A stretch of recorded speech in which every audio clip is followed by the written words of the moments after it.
We've got Kelvin Gastelum versus Daniel Rodriguez, and I hate breaking down Kelvin Gastelum because Yeah, fuck Kelvin Gas. he's just one of those dudes, man. It feels like you can never get him right. He's got that knockout power. He wants to stand. He's unpredictable. What version of Kelvin are you gonna get? He's very trained in wrestling. He was state champion and wrestled in college.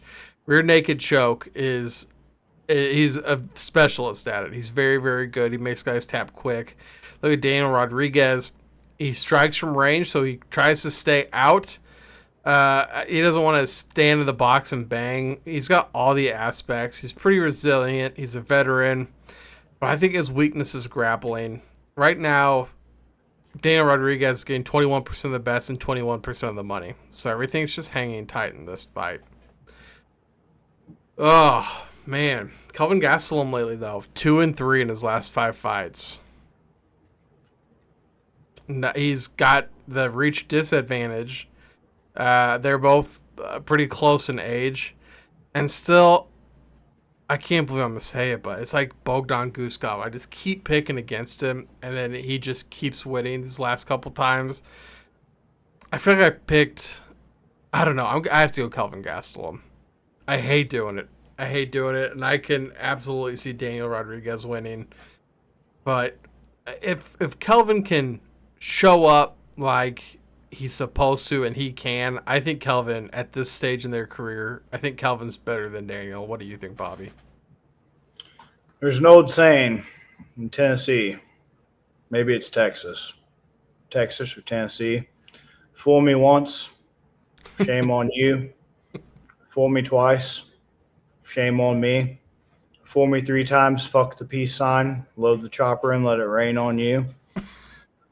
Last fight I covered for this show with Kelvin Gastelum was the Sean Brady fight, December of last year, in which Kelvin Gastelum got absolutely fucking manhandled by Sean Brady Yeah. and fucking viciously Kimura, a submission that's very fucking rare in professional mixed martial arts at the UFC level, which Yeah. is kind of bizarre because, I mean, it's a perfectly valid submission and all that good shit, but for some reason it's just one of those low percentage things, and he got fucking Kimura to death by Sean Brady.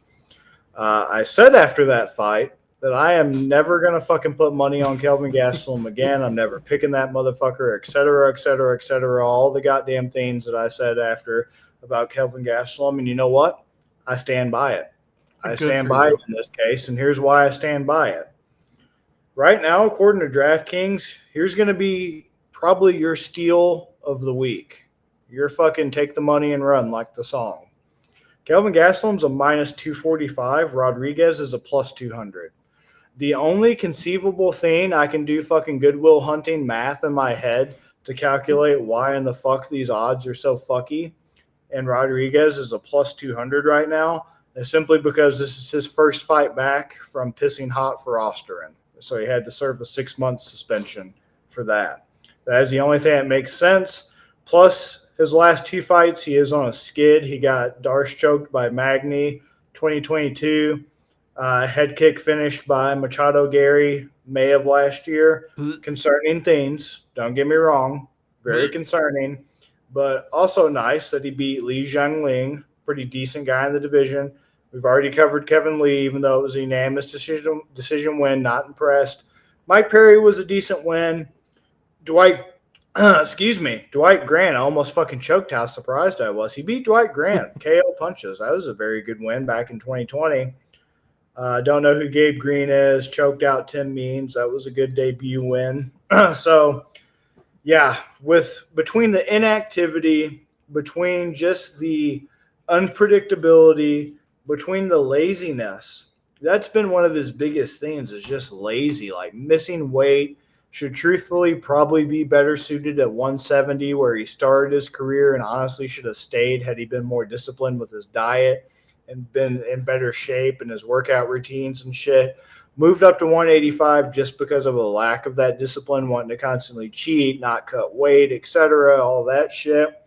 And just like not, I guess, mentally showing up. Like he is the hottest and coldest motherfucker currently still active in the UFC because he was the first guy to ever take Israel Adesanya to a hard fought loss for Gastelum. Israel won, but gosh damn, it was a back and forth, brutal fight. First guy to ever do that to Adesanya. And then he loses to Darren Till, loses to Jack Hermanson, beats Ian Heinisch, loses to Robert, loses to Jared Cannonier, beats Chris Curtis, loses to Sean Brady. Just absolutely insane. And I don't think there's going to be some magic pill or some magic potion to take him from 17-9-1 right now, because it's going to be after this weekend 17-10-1. And I think this is probably the end of his UFC run. And if Rodriguez loses, it might be the end of his run too.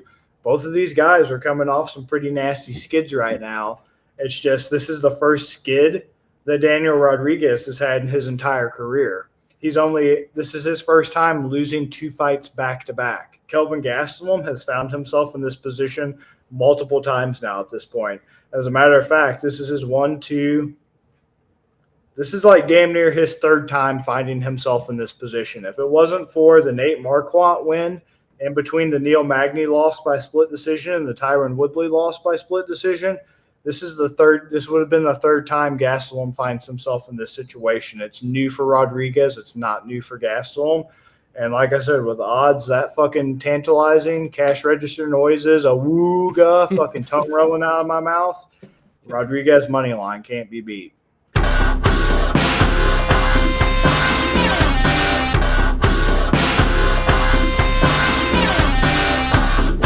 Better start listening to the Better in Green podcast. You will not regret it. Trust me, trust me, trust me. And hey, I'm Dean Blandino. Welcome to Better in Green, eh? To Better in Green, eh? To Better in Green, eh? Listen in and cash out. That's what it's all about. Come on, let's make cash now. We always on spot and we cover all spot from the bottom to the top, hey. Shout out to Ethan, shout out to Wyatt, shout out to Ben. Welcome to our podcast, Better in Green.